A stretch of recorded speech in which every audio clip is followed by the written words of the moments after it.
আমার প্রাণধনকে দেখেছো? এই রাস্তায় যেতে দেখেছো? কোথাও দেখেছো? কোথাও গোপী দেখলেন একেবারে হরা ভরা ঘাস আদিতে ভরে আছে, সুন্দর সবুজ। গোপী বললেন, নিশ্চয়ই। হে পৃথিবী, বলো বলো, তুমি লুকিয়ে রেখেছো কোথাও আমার প্রাণধনকে? নতুবা তোমার মধ্যে এই রোমাঞ্চ, এত খুশি প্রকট হতে পারে না। কৃষ্ণ ব্যতীত এই জগতে খুশি হতে পারে না। যদি কোথাও খুশি দেখেছেন, জানবেন নিশ্চয়ই কোনো না কোনো উপায়ে কৃষ্ণ সম্বন্ধ আছে। অতএব হে ধরণী, বলো তুমি আমার প্রাণধনকে কোথায় লুকিয়ে রেখেছো? পৃথিবী যেন বলছেন, হে দেবী, আমার এই রোমাঞ্চ এ তো তোমার কৃষ্ণ জন্মের পূর্ব থেকে। বললেন, হতে পারে, কিন্তু কৃষ্ণ স্পর্শ বিনা বাস্তব আনন্দ হতে পারে না। যদিও কৃষ্ণ অবতারে নয়, অন্য কোন অবতারে। বললেন, হ্যাঁ, যখন আমার এই কৃষ্ণ বরাহ রূপ ধারণ করেছিলেন, সেই বরাহ অবতারে যখন পৃথিবীকে উত্তোলন করেছিলেন, তখন পৃথিবীর স্পর্শ হয়েছিল বরাহের সঙ্গে। সেই স্পর্শ আনন্দই আজ তোমার কাছে প্রকটিত হচ্ছে। যাকে দেখছেন গোপী, কৃষ্ণ সম্বন্ধে জুড়ে তার আনন্দের সংকেত দিচ্ছে। আজ তুলসীকে ডেকে, হে বৃন্দে, হে তুলসী, তুমি তো কৃষ্ণ প্রেয়সী, বলো বলো সেই গোবিন্দ কোথায়? তোমাকে বিনা গোবিন্দ এক কোন বস্তু স্বীকার করেন না। 56 ভোগ 36 ব্যঞ্জন বিনা তুলসী প্রভু এক না করেন গ্রহণ। এক তুলসী ব্যতীত কিচ্ছু স্বীকার করেন না। শুধু তাই নয়, যিনি ভগবানকে ভোগ দেবেন, সেও যদি তুলসী বিহীন হয়, তার কণ্ঠে যদি তুলসী না থাকে, তার ললাটে যদি এই সুন্দর ঊর্ধ্বপুণ্ড তিলক না থাকে, তার জিহ্বায় যদি পবিত্র হরিনাম না থাকে, তাহলে ভগবান সেটি গ্রহণ করেন না। তুলসী সংযুক্ত না হলে ভগবান স্বীকার করেন না। অতএব তুমি এত আমার গোবিন্দের প্রিয়, অতএব বলো বলো কোথায় সেই আমার প্রাণধন? তুলসী যেন হাওয়ার ঝোঁকা এসেছে, মাথা নাড়ছে, নড়তে লাগলেন। গোপী মনে মনে চিন্তা করছে, ও আমি তো তোমার, তুমি তো আমাকে বলবে না, আমি তোমার সতিনী। সতিনীকে কেন কৃষ্ণের খোঁজ দেবে? তাই তুমি মাথা নাড়ছ। তুলসীর প্রতি ক্রোধ প্রকট করে গোপী আগে চলবে। আজ কৃষ্ণ লীলার অনুকরণ। কোন গোপী পুতনা সাজলেন, কোন গোপী কৃষ্ণ রূপে পুতনার স্তন্য দুগ্ধ পান করলেন, কোন গোপী কৃষ্ণ বেনে, আর কোন গোপী নিজের ওড়নাকে গোবর্ধন বলে ধারণ করে বললেন, এই দেখো দেখো, আমি সেই গোবর্ধন ধারণ করেছি। কৃষ্ণ লীলা অনুকরণ করতে লাগলেন, কিন্তু তাতেও কৃষ্ণ দর্শন হল না। আজ গোপী গোবিন্দ অন্বেষণে বনে বনে ঘুরে বেড়াচ্ছে। আশ্চর্য দেখলেন একটি পরীক্ষিত, এক জায়গায় সেই বালুকার মধ্যে কৃষ্ণ চরণ চিহ্ন প্রকটিত। গোপী দেখো দেখো দেখো দেখো, নিশ্চয়ই এইখানে কোথাও লুকিয়ে আছে, এই দেখো চরণ চিহ্ন। সেই চরণ চিহ্নের পাশে কোন এক গোপীর চরণ চিহ্ন সামিল। সমস্ত গোপীরা মোটা মোটা চোখ করে দেখতে লাগলেন, এ তো অন্য কোন গোপীর চরণ সাথে, তাহলে নিশ্চয়ই ওই লম্পট কামী পুরুষ কৃষ্ণ কোন গোপীকে নিয়ে অন্তর্ধান করেছে। নিকটে দেখলেন কিছু ফুলের কুড়ি পড়ে আছে। দেখো দেখো গোপী, এইখানে নিশ্চয়ই সেই গোপীকে শৃঙ্গার করেছেন, তার কেশ প্রসাধন করেছেন, তাকে ফুলে সাজিয়েছেন। এই দেখো ফুলের কুড়ি পড়ে আছে। আজ যে সৌভাগ্য তাদের জেগেছিল, যে সৌভাগ্যে তারা গর্বান্বিত হয়েছিল, যে সবাইকে পরিত্যাগ করে কৃষ্ণ আমার কাছে, আজকে সেই সৌভাগ্য বিপরীত হয়ে গেল।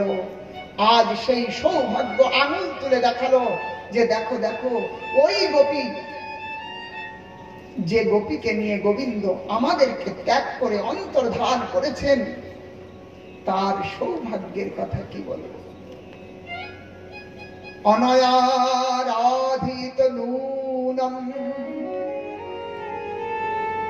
ভগবান হরির ঈশ্বর জন্ম বিহায় গোবিন্দ পীত জামনদ্রহ। অহো, ওই সেই গোপী, নিশ্চয় তিনি অধিক থেকে অধিক কৃষ্ণের সেবা, কৃষ্ণের আরাধনা করেছেন, তাই কৃষ্ণকে বশীভূত করতে পেরেছে, কৃষ্ণ তার বশে হয়েছে। কৃষ্ণকে আমার করতে হলে উপায় কি? একটাই উপায়, কৃষ্ণকে সেবা করে খুশি করতে হবে। আর কৃষ্ণ খুশি হলেই আমার প্রতি আকৃষ্ট হবে।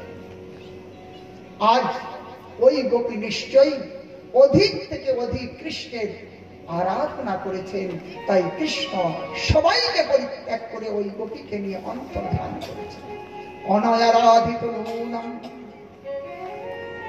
তিনি সমস্ত শাস্ত্র বর্ণিত, তার নাম হলো রাধা।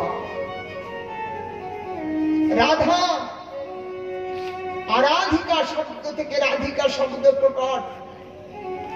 যিনি অধিক থেকে অধিক আরাধনা করেছেন তিনি হলেন রাধিকা। অতএব এই রাধিকা তিনি গোবিন্দ আনন্দিনী, গোবিন্দ মোহিনী, গোবিন্দ সর্বস্ব, সর্বকান্ত শিরোমণি। কৃষ্ণ বাঞ্ছা পূর্তি রূপ করে আরাধনে। চৈতন্য চরিতামৃতে কবিরাজ বললেন, কৃষ্ণ বাঞ্ছা পূর্তি রূপ করে আরাধনে, অতএব রাধিকা নাম পুরাণে বাখানে। রাধা কোনো মেয়ে ছেলে নয়, হাড় মাংস দিয়ে তৈরি নয়। রাধারানী প্রেম বিগ্রহ, আল্লাদিনীর শক্তি,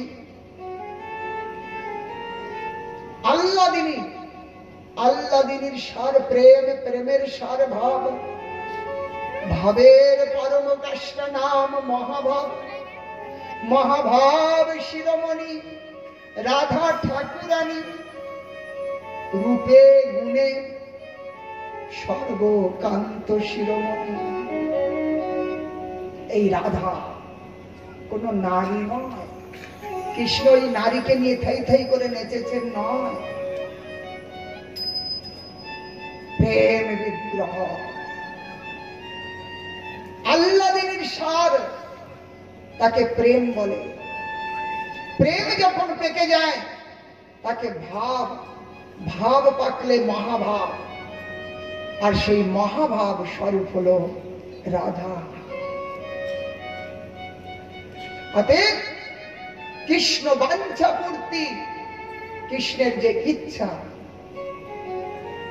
সেই ইচ্ছা যিনি ক্ষণ প্রতিক্ষণ নিরন্তর পূর্তি করছেন, তিনি হলেন রাধা। অতএব পুরাণ তাহাকে রাধা বলে কীর্তিত করেছে। দেবী কৃষ্ণময়ী প্রত্যা রাধিকা সর্ব আরাধিকা, দেবী কৃষ্ণময়ী প্রত্যা রাধিকা পরদেবতা, সর্বলক্ষ্মীময়ী সর্বকান্তি সম্মোহিনী পরা। তিনি সর্বলক্ষ্মীময়ী, তিনি হলেন আদ্যা শক্তি। আমরা দুর্গা অথবা কালীকে আদ্যা শক্তি বলে জানি না, আদ্যা শক্তি মহামায়া।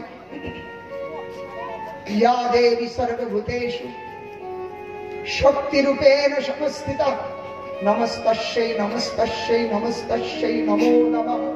চণ্ডী খুব স্তুতি করেছেন আদ্যা শক্তি মহামায়া। কিন্তু এই মহামায়া আমার রাধা রানীর ছায়া শক্তি, ছায়া। তিনি হলেন কায়া, ছায়া শক্তি। অতএব মূল আদ্যা শক্তি হলেন শ্রীমতী রাধিকা। সেই জন্য আমরা পুরাণের একটি কাহিনী শুনে থাকি, কালী কখনো কৃষ্ণ হয়েছিল বা কৃষ্ণ কালী হয়েছিলেন, শুনেছি না? অনেকে বলে থাকেন কালী কৃষ্ণ একই। আয়ান ঘোষ তিনি মাতৃ আরাধনা করেন। মাতৃ মানে এই আয়ান পূর্ব জন্মে পূর্বকল্পে প্রবল তপস্যার দ্বারা ভগবান নারায়ণের কাছে পৌঁছালেন। নারায়ণকে প্রার্থনা করলেন, প্রভু আপনার ভার্যা, তাকে আমার পত্নী রূপে লাভ করতে চাই। ভক্ত ভগবানকে প্রার্থনা করলেন, দেখুন। কিন্তু পরীক্ষিত ভোগ প্রবৃত্তির জন্য নয়, তাকে মাতৃরূপে আরাধনা করবার জন্য। ভগবান বললেন, এ কেমন চাওয়া তোমার? ভক্ত মুক্তি চায়, বৈভব চায়, কিছু চায়, আজ তুমি বললেন, প্রভু আমি আমার জগৎ জননী মাকে আমি নিরন্তর আরাধনা করি, অতএব আপনি আপনি আমাকে আশীর্বাদ দিন। ভগবান আশীর্বাদ দিলেন, তাই হবে। আজ সেই জগৎ জননী তিনি ব্রজেতে আসলেন, আয়ান ঘোষের সঙ্গে বিবাহ কার্য সম্পন্ন করলেন। ভগবানের বিবাহ কার্য ওই আয়ান ঘোষের সঙ্গে যে হয়েছিল রাধিকার, সেখানেও আয়ানের সঙ্গে বিবাহ হয় নাই, ওই কৃষ্ণ আয়ান রূপে রাধারানীর সঙ্গে বিবাহ কার্য সম্পন্ন হয়েছিল। এবং সেখানে ব্রহ্মা সেই বিবাহ কার্য সম্পন্ন করেছিল। আজ সেই রাধা আয়ান ঘোষের সহধর্মিনী, মাতৃবুদ্ধিতে নিরন্তর পূজা করতেন। আর সেই মাতৃবুদ্ধি সেখানে কালী রূপে, সেই আদ্যা শক্তি রূপে মায়ের পূজা করতেন আয়ান ঘোষ। আজ কৃষ্ণ পূজাতে চলেছেন রাধারানী। কেউ এসে বলল, জটিলা কুটিলাকে শোন শোন, আজ দেখলাম ওই বনের মধ্যে তোর গৃহবধূ ওই সেই নন্দের ছোড়াটাকে পুজো করছে। সর্বনাশ, কানা খুশি হতে লাগলো, কুলোটা কলঙ্কিনী বলে পরিচয় হলো। আজ আয়ানের কাছে গিয়ে শাশুড়ি ননদি খুব তর্জন গর্জন করে বলতে লাগলো, চল নিজের চোখে দেখবি। আজ কৃষ্ণ পূজা করছেন, ভগবানকে পুজো করে প্রার্থনা করলেন, প্রভু এখন কি হবে? ওই যে আয়ান ঘোষ আসছে তর্জন গর্জন করে। একেবারে যখন নিকটে পৌঁছালেন, কৃষ্ণ তো কালো রঙের আছে, তাহলে আর শাস্তে হলো না। 2 হাত আছে, আর 2 হাত বার করলেন, 4 হাত হয়ে গেল। আর বাঁশিটা অশিতে পরিণত হলো। এখন 4 হাত, আর জিভটা লম্বা করে বার করে দিলেন, একেবারেই কৃষ্ণ কালী হয়ে গেল। আর আমার রাধা রানী খুব সেবা করতে লাগলেন। আয়ান যখন এসেছেন, এসে দেখছেন যে মায়ের পুজো করছে, একেবারে ষষ্ঠাঙ্গে পড়ে গেলেন এবং বললেন, মা, এ তো তুমি আমার আরাধ্য, আর এ আমার অর্ধাঙ্গিনী, তোমার নিত্য পুজো করে। দেখো দেখো, তোমরা যে কুলটা কলঙ্কিনী বলছো, আজ তার প্রত্যক্ষ হলো, কখনো কোনোদিন তার পুজোতে বাধা দেবে না। জটিলা কুটিলা অত্যন্ত লজ্জিতা হলেন, প্রস্থান করলেন। আজ ভগবান রাধা রানীর পূজাও পূর্ণ করলেন এবং তার এই কুল লাজ কলঙ্কিনী থেকে মুক্ত করলেন। ভক্ত, এই সেই রাধিকা, আহ্লাদিনী স্বরূপা, সেই রাধা রানীকে নিয়ে অন্তর্ধান করলেন। কৃষ্ণ গোপীগণ রাধার বড় প্রশংসা করতে লাগলেন। কিন্তু আগে যখন চললেন, দেখলেন রাধা রানীও মূর্ছিতা পড়ে আছেন। রাধা রানী কৃষ্ণকে বললেন, প্রাণনাথ, আমি আর চলতে পারছি না, আমাকে যদি অন্যত্র নিয়ে যেতে হয়, আমাকে স্কন্ধে আরোহণ করে নিয়ে চলো। ভগবান বললেন, ঠিক তাই হবে, তুমি আমার স্কন্ধে আরোহণ করো। রাধা রানী স্কন্ধে আরোহণ করবেন। ঠিক সেই মুহূর্তে ভগবান সেখান থেকে অন্তর্ধান হলেন। রাধা রানী মূর্ছিতা হলেন, ভূমিতে পড়ে গড়াগড়ি দিতে লাগলেন, হানাত হানাত করে, হানাত রমণ পেষ্ট, কোয়াশি কোয়াশি মহাভুজ, দশাস্তে কৃপণয়মে সখে সন্নিধি করু। আজ রাধা রানী আর্তনাদ করলেন। সেই সময় গোপীগণ যে রাধা রানীকে পেলেন, রাধা রানী বললেন, সখী, তোমাদেরকে ছেড়ে আমাকে নিয়ে অন্তর্ধান করলেও আজ তোমাদের মতো আমাকেও ত্যাগ করে প্রাণধন অন্তর্ধান করেছে। আজ সমস্ত গোপী কৃষ্ণ বিরহিনী, কৃষ্ণ বিরহে কৃষ্ণ খোঁজ করতে করতে যমুনার কিনারায় আসলেন। আজ কৃষ্ণকে আর খোঁজ করবেন না, বললেন, আমরা যতই খোঁজ করতে থাকবো তিনি ততই পলায়ন করতে থাকবে, তাই আমরা তাকে আর খোঁজ না করে আমাদের হৃদয়ের যে ব্যথা, আমাদের হৃদয়ের যে উদ্গার, সেই উদ্গার আমরা তাকে শোনাবো, জানাবো, আমরা বলবো তার কাছে। সমস্ত গোপী একত্রিত হয়ে পরীক্ষিত আজ এক গীত গাইলেন। সেই গীতের নাম গোপী গীত। কনক মঞ্জরি ছন্দে সমবেত কণ্ঠে সেই রাস রজনীতে গোপীগণ যমুনাকে সাক্ষী করে আজ সেই গীত শোনালেন ভগবানকে। সেই গীত এত হৃদয় স্পর্শী, ভগবানকেও পর্যন্ত আকৃষ্ট করে প্রকট করতে বাধ্য করে। আসুন আমরাও সেই গীত একটু শ্রবণ করি, আমরাও ভগবানের কাছে ভগবত দর্শনের জন্য প্রার্থনা করি। জয়তি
এটি এক অধ্যায়,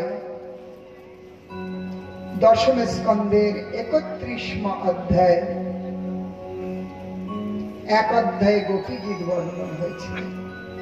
সংস্কৃতে এই গীত শুনতে ভালো লেগেছে?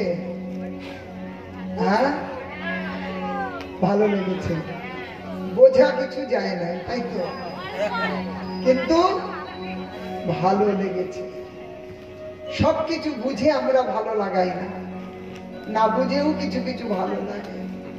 ইংরেজি গান যখন শুনি খুব নাচতে থাকি, আনন্দ হয়, বুঝি না কলা, তাই কি না? কিন্তু তাতে বিশেষ লাভ হবে না। আর এটি যে বা নাহি বুঝে কেহ, যে বা নাহি বুঝে কেহ, শুনিতে শুনিতে সেহ কি অদ্ভুত গোবিন্দ চরি কৃষ্ণে উপজীবে প্রীতি, বুঝিবে রসের রীতি, শুনিলেই বড় হয়, শুনলেই কল্যাণ। ওষুধ আমরা খাই না, ওষুধ মুখে দিলাম আর জল দিলাম, ঢপ করে গিলে ফেললাম, তিতো না মিষ্টি না কিছু বুঝি, কিন্তু ভেতরে যে এই কাজ হয়, তাই তো, ভেতরে ঢুকেই কাজ করে। তেমনি ভগবানের কথা, এটা কানের ভিতর দিয়ে ভিতরে ঢুকলেই কাজ হবেই হবে। আজ সেই গীত গাইবে, বড় হৃদয় স্পর্শী এই গীত। গোপীগণ রোদন করতে করতে গোবিন্দকে বলছেন, প্রাণনাথ, আজ আমাদেরকে পরিত্যাগ করে তুমি বনে বনে ঘুরে বেড়াচ্ছ। তোমার সেই খালি পা, কাটা পাথরের চোট, সেটি আমাদের হৃদয়ে লাগছে। আমরা আর তোমাকে খোঁজ করব না। হে গোবিন্দ, তোমার সেই চরণ মহিমা, যে চরণ মহিমা কালীনাগের ফণের উপরে নৃত্য করেছিল, কালীর অভিমান অহংকার একেবারে শিথিল করে দিল, অভিমান মুক্ত করেছিল। সেই চরণ যে আমরা নিরন্তর হৃদয়ে ধারণ করে রেখেছি। ভগবান গোপীদের সেই আর্তনাদময় শব্দ আর সহ্য করতে পারলেন না। যত্তে সুজাত চরণম বুরুহম স্তনেষু ভীতা শনৈ প্রিয় দধিমহি কারকশেষ তেনাটবি মটসি তদ বতয়তে ন কিংসি কুরুপাদিনীর ভ্রমতির ধীর ভবদয় সামনা। আজ গোপী আর গোবিন্দকে খোঁজ করতে নিরন্তর সেই হৃদয়ে ধারণ করে রেখেছে চরণ। আজ বারবার ক্রন্দন করে প্রার্থনা করছেন, প্রভু তোমার সেই চরণ মহিমা যতই গান করি, চিন্তন করি, আমাদের হৃদয়ে ব্যতীত হয়ে যায়। আর তোমার এই কথামৃতম, তব কথামৃতম তপ্ত জীবনম কবিভিড়িতম কলমশাপহম। গোপী বললে, এই যে তোমার কথামৃত, তাপিত জীবনকে প্রশমিত করতে একমাত্র তার ঔষধ হল এই কৃষ্ণ কথা। এই জগতে তিনি বড় দাতা, যিনি একজন মায়ামুগ্ধ মায়াবদ্ধ ত্রিতাম ক্লিষ্ট সংসার পিষ্ট জীবকে এই ভগবানের কথা শোনা, এটি মহা ঔষধ দান করেন। যে ঔষধ সেবন করলে অনাদি অনন্ত কালের জন্য তার এই ত্রিতাপ ছুটে যাবে, সেই কথাই হলো সর্বশ্রেষ্ঠ দান। অতএব ভগবানের যে কথা, এর উপরে শ্রেষ্ঠ দান আর কিচ্ছু না। আমি না মানি, আমি অনেক কিছুই মানি না, ভগবান মানি না, শাস্ত্র মানি না, সাধু মানি না, তো আমি না মানলে সাধু জগৎ থেকে মুছে যাবে না, আমি না মানলে ভগবান মিটে যাবে না, আমি না মানলে শাস্ত্র উদাও হয়ে যাবে না, তাই কিনা? পাহাড়ে যদি মাথা কোটা যায় পাহাড় চূর্ণ বিচূর্ণ হয়ে যাবে, তাই তো? পাহাড়ের কিচ্ছু হবে না, আমি আপনি মিটে যাব। গুরু মহারাজ বলতেন জমি ফেলে রাখলে আগাছা আপনা আপনি হয়, তাই না? জমি পড়ে থাকলে আগাছা আপনা আপনি হয়, কিন্তু ফসল ফলাতে একটু পরিশ্রম করতে হবে। কি আপনা আপনি ফসল হবে? জোরে বলুন। তাহলে একটু পরিশ্রম করতে হবে। আমি অভক্ত আপনা আপনি বানতে পারি, কিচ্ছু দরকার হবে না। আগাছা আপনা আপনি হতে পারি, কিন্তু ফসল ফলাতে হলে একটু পরিশ্রম করতে হবে। সাধনে সাধিবে যাহা, সাধনে সাধিবে যাহা, সিদ্ধিতে পাইবে তাহা। সাধন বিনা সিদ্ধ বস্তু কবু লভ্য নয়। সাধন ছাড়া সিদ্ধি কখনো লাভ হবে না। সেই জন্য এই জগতের সব থেকে বড় দাতা ধন দান জন দান এই দান নয়। যদি আপনি একজনকে একটু কৃষ্ণ কথা শোনা, এই মহৌষধি যদি কাউকে দান করতে পারেন, তাহলে আপনি সাধু শাস্ত্রের দৃষ্টিতে, মহাপুরুষের দৃষ্টিতে আপনি সর্বশ্রেষ্ঠ দাতা। অতএব গোপী বললেন ভুরিদা জনা, ভুরিদা জন, তিনি হলেন ভুরি ভুরি দান করছেন, সর্বশ্রেষ্ঠ দাতা। চৈতন্যদেব এই জগতের জন্য অন্য ছত্র খুলে যান নাই, এই জগতের জন্য ঔষধালয়, হসপিটাল, পান্থশালা করে যান নাই। কিন্তু চৈতন্যদেবের যে প্রণাম, সেই প্রণামে কি বলছি? নমো মহাবদান্নায় কৃষ্ণ প্রেম প্রদায়তে। কৃষ্ণ প্রেম প্রদায়তে, তিনি মহাবদান্য। যে বদান্যতা আমরা দাতার মধ্যে নাম জানি, দাতা কর্ণ, নিজের প্রাণ পর্যন্ত দান করেছিলেন। দাতা হরিশ্চন্দ্র রাজ্য দিলেন, পত্নী দিলেন, পুত্র দিলেন, নিজেকেও পর্যন্ত বিক্রি করে দিলেন। দাতা হরিশ্চন্দ্র শুনেছি না? কিন্তু তাদের নামের সঙ্গে মহাবদান্য জোড়ে নাই। চৈতন্যদেব কিচ্ছু দিলেন না, নামে মহাবদান্য, মানে জীবের জন্ম জন্মান্তরের আকাঙ্ক্ষা, লালসা, খোঁজ, সেটি হলো আনন্দ। আনন্দের অপর নাম প্রেম। প্রেম একটা জড় প্রেম আর একটা পরম প্রেম, একটা কামরস আর একটা রামরস। কামরসে আমরা খুব আমোদিত প্রমোদিত, কিন্তু এই কামরস কিছুক্ষণ পরে তিক্ত হয়ে যায়। একমাত্র রাম রসে যদি মেতে ওঠা যায়, সেই রাম রস হলো চিরদিনের আনন্দ। এই জগতের যে আনন্দ, সেই আনন্দ কিছুক্ষণের জন্য, প্রত্যেকটি বস্তুতে।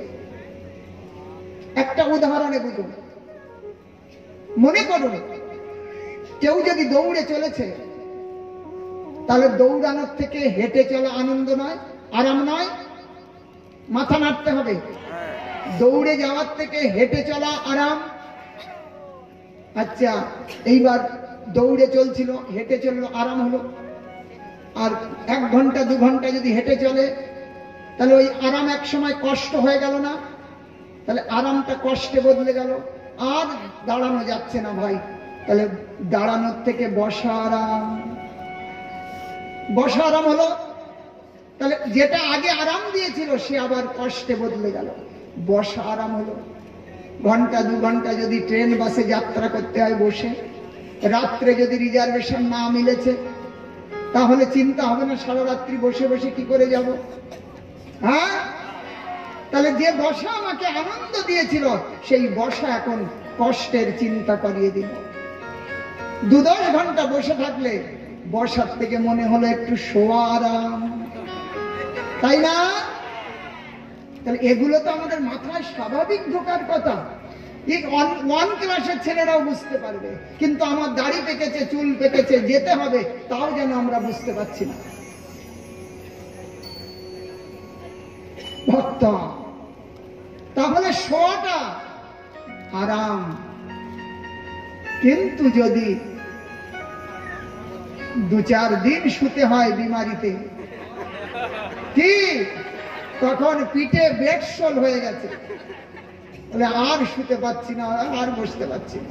তাহলে যে আমাকে আরাম দিয়েছিল সে আমাকে এখন কষ্ট দিচ্ছে। তাহলে এই জগতের সমস্ত সুখের পেছনে এই রকম কষ্ট লুকিয়ে রয়েছে। কিছুক্ষণের জন্য সুখ, এটি চিরস্থায়ী নয়, ক্ষণকাল, একে বলে কাম রস। সেই জন্য বুদ্ধিমান এই কাম রসের থেকে পা তুলতে থাকবেন, ধীরে ধীরে রাম রসের দিকে যাবেন। যে রস প্রাপ্তি হলে ওই বাল্যকালেও যে আনন্দ, যৌবনেও সেই আনন্দ, বার্ধক্যেও সেই আনন্দ, মৃত্যুতেও সেই আনন্দ, মৃত্যুর পরেও সেই আনন্দ। যে রস এক সমানে চিরদিনের জন্য থাকে তার নাম হলো রাম রস। সেই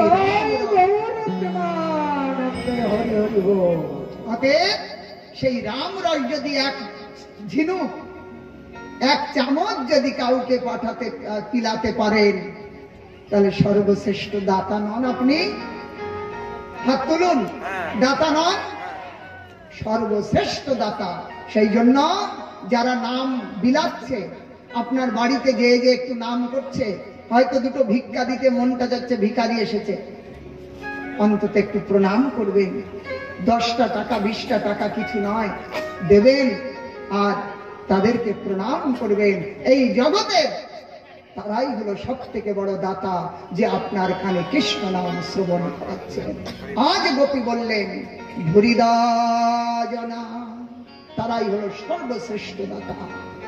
আজ গোপী গোবিন্দ খোঁজে সেই যমুনার তীরে, খুব উচ্চস্বরে ক্রন্দন করতে করতে গোবিন্দকে খোঁজ করলেন। গোবিন্দ অন্বেষণ করতে লাগলেন। আজ গোপী ইতি গোপ্য প্রগায়ন্ত, ইতি গোপ্য প্রগায়ন্ত প্রলাপন্তস্য চিত্রধা রুরুদাম সুস্বরম রাজন কৃষ্ণ দর্শন লালসা। উচ্চস্বরে গোপী কাঁদতে লাগলেন, হা না, হা প্রাণনাথ, প্রাণধন, একবার দেখা দাও, এই অবলা কিঙ্করীগণকে একবার দেখা দাও প্রভু। আজ উচ্চস্বরে ক্রন্দন করলেন, ভগবান থাকতে পারলেন না। আজ তাসাম আবির্ভূত শ্রৌরী স্মায়মান মুখম ভজ পীতাম্বর ধর স্রগবি সাক্ষাৎ মন্মথ মন্মথ। ভগবান সেই গোপীদের মধ্যে মন্মথ মন্মথ মন্মথ কামদেবের এক নাম। মন যিনি মথন করেন, সমস্ত প্রাণীর মনকে মথন করে কাম, এটাকে হৃদয় রোগ বলা হয়েছে। এই কাম আমাদেরকে বড় কষ্ট দিচ্ছে, তাকে বলে মন্মথ। আর ওই মন্মথ মন্মথ কৃষ্ণের নাম। তিনি কামদেবকেও পর্যন্ত মোহন করে তোলেন। তাই তার এক নাম মদন মোহন। মদন মানে কাম, কামদেব। সেই কামদেবকেও যার রূপে মোহিত করে তোলেন তার নাম মদন মোহন। আজ সেই মদন মোহন রূপে ভগবান গোপীদের মধ্যে প্রকটিত হলেন। বলুন রাসবিহারী ভগবান কি জয় হো। গোপী অবাক হলেন, সত্যি কি, সত্যি কৃষ্ণ প্রকট হয়েছেন? বিশ্বাস হচ্ছে না। কোন গোপী সেই ভগবানের আপাদ মস্তক দর্শন করে নেত্র বন্ধ করে হৃদয়ের মধ্যে কৃষ্ণ বিগ্রহ চিন্তন করতে করতে ধ্যান জগতে প্রবেশ করলেন। কোন গোপী চরণ হস্ত পীতাম্বর ধারণ করলেন, বললেন তুমি তো গুরুদ্রোহী। বললেন কেন, আমি কি করলাম? বললে করলে না মানে, আমরা সব ত্যাগ করে তোমার কাছে এসেছি আর তুমি আমাদেরকে ত্যাগ করে পলায়ন করেছ। তুমি তো প্রতিজ্ঞা করেছিলে যে যথামাম প্রপদ্যন্তে তাং তথৈব ভজম। আমার দিকে হাত বাড়ান, আমিও হাত বাড়াবো। আপনি আমাকে দুবার টেলিফোন করলে আমি একবার টেলিফোন করব, তাই কি না? আপনি যদি খোঁজ না নেন আমি খোঁজ নেব, স্বাভাবিক তো। ভগবানের জন্য যদি দুপা এগিয়ে যান, ভগবানও আপনার জন্য। আপনি ভগবানের সঙ্গে সম্বন্ধ রাখবেন না, ভগবান আপনার সঙ্গে দেখা করতে আসবে? ভগবান প্রতিজ্ঞা করলেন তুমি যদি আসো আমিও তোমার দিকে আসবো। গোপী বললেন কোথায় গেল প্রতিজ্ঞা? আমরা তো সব ছেড়ে এসেছি তোমার কাছে, কিন্তু তুমি অন্তর্ধান করলে, তাহলে প্রতিজ্ঞা মিথ্যা হয়ে গেল। গোপীর কাছে গোবিন্দ হাত জোড় করে বললেন, গোপী ক্ষমা করবে, ক্ষমা করে দাও। দেখো আমি তোমাদের থেকে অন্তর্ধান এই জন্য হয়েছিলাম, তোমাদের যে কৃষ্ণের প্রতি অনুরাগ, আমার প্রতি তোমাদের যে অনুরাগ যার তুলনায় ত্রিভুবনে নাই, সেইটি প্রদর্শন করানোর জন্য জগৎ দেখুক যে কৃষ্ণের প্রতি এই গোপীর অনুরাগ কেমন। তোমাদের সেই অনুরাগটাকে আরো বৃদ্ধি করতে আমি তোমাদের থেকে অন্তর্ধান করেছিলাম। ভগবান উদাহরণ স্বরূপ বললেন, এক দরিদ্রের কাছে ধন বড় আদরে, বড় কষ্টের সংগ্রহ ওই ধন গরিবের। আজ ওই গরিব যদি ধনটা হারিয়ে ফেলে, সে যেমন শয়নে স্বপনে জাগরণে সেই ধনের চিন্তায় ব্যস্ত থাকে, তেমনি তোমাদের চিরদিনের অভীষ্ট কৃষ্ণ ধন, কৃষ্ণ ধন পেয়ে হারিয়ে ফেললে, তাই তোমাদের সেই প্রবল চেষ্টা জগতের কাছে দেখালাম। হ্যাঁ, রাধার প্রেম কি প্রবল, সেই প্রবল প্রেম জগতে দেখাতে আমি তোমাদের থেকে অন্তর্ধান করেছি। এই রাধা কৃষ্ণ প্রেম কোন যুবক যুবতীর প্রেম নয়, এটা লায়লা মজনুর প্রেম নয়। যে প্রেমের কাছে এই জগতের প্রেম হাবুডুবু খায়, যে প্রেম পর্যন্ত কৃষ্ণকে বশীভূত করে ফেলে, সেই প্রেম আস্বাদন করতে কৃষ্ণ গৌর হয়ে নবদ্বীপে আসতে বাধ্য হলেন। অতএব যদি গৌর নহিত তবে কি হইত কেমনে ধরিতাম দে। রাধার মহিমা, গোপীর মহিমা, প্রেম রস সীমা। সীমা মানে যেখানে যে একেবারে পূর্ণচ্ছেদ, ফুল স্টপ, পূর্ণচ্ছেদ হয়েছে, যে আগে আর নাই, হতে পারে না। জগতে জানা তোকে, যদি আমার গৌর না আসতো, কেউ গৌরকে ওই সেই রাসবিহারী ওই রাস রজনীতে গোপীদের কাছে কথা দিলেন, হে গোপী, তোমরা যখন যেমন সর্বস্ব ত্যাগ করে আমাকে ভজন করেছ, আমি এই দাপর যুগে পারবো না, না পারয়ে অহম নিরবদ্ধ সংযুজম সসাধু কৃতম ব্রহ্ম আয়ুষ পীব যা মা ভজন দুর্জয় দেহ শৃঙ্খলম সংবিশ্চ তদ্ব প্রতিজাতু সাধুনাম। তুমি তোমাদের সাধু গুণের দ্বারা আমাকে ক্ষমা করে দাও। আমি এই কৃষ্ণ রূপেতে তোমাদের ঋণ থেকে অঋণী হতে পারবো না।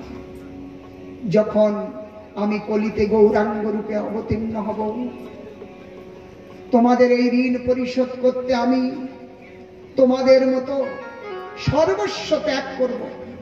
আমি সন্ন্যাসী বানব, সন্ন্যাসী হয়ে সর্বস্ব ত্যাগ করে সেই হৃদয়গ্রাহী পত্নী বিষ্ণুপ্রিয়া, সেই বৃদ্ধা মাতা শচী দেবী, সেই নিত্যানন্দ অদ্বৈত প্রাণ প্রিয় গদাধর, সেই শ্রীবাস ঠাকুর, অসংখ্য অনন্ত আন গিনত ওই নবদ্বীপবাসী সবাইকে আমি পরিত্যাগ করি আমি তোমাদের মতো, তোমরা যেমন হা কৃষ্ণ বলে ক্রন্দন করছো, আমিও তেমনি হা কৃষ্ণ বলে ক্রন্দন করব। ওই সেই গোপীর কাছে প্রতিজ্ঞাবদ্ধ হয়েছিলেন, তাই শ্রীমান মহাপ্রভু সেই গোপীর প্রতিজ্ঞা পূর্ণ করতে মাত্র 24 বৎসর বয়সে প্রাণ সমতুল্য বিষ্ণুপ্রিয়া তাকেও পরিত্যাগ করে 24 বছর বয়সে মহাপ্রভু সন্ন্যাস নিয়ে চলে গেলেন এবং কৃষ্ণ বলে কান্না করেছেন। অতএব আজ সেই রজনীতে ভগবান সমস্ত গোপীগণকে হাত জোড় করে যখন কথা বলতে লাগলেন, গোপীগণ ভগবানের এই অবস্থা তিনি মেনে নিতে পারলেন না। তারা বললেন, প্রভু ক্ষমা করবেন, ভুল হয়ে গেছে, তুমি আমাদের কাছে হাত জোড় করবে, এটা শোভা পায় না। ভগবান গোপীদের মনোরথকে পূর্তি করতে পুনরায় সেই রাস রজনীর স্মরণ করলে। এবার দুই গোপী এক কৃষ্ণ যমুনার কিনারায় পৌঁছালেন। আজ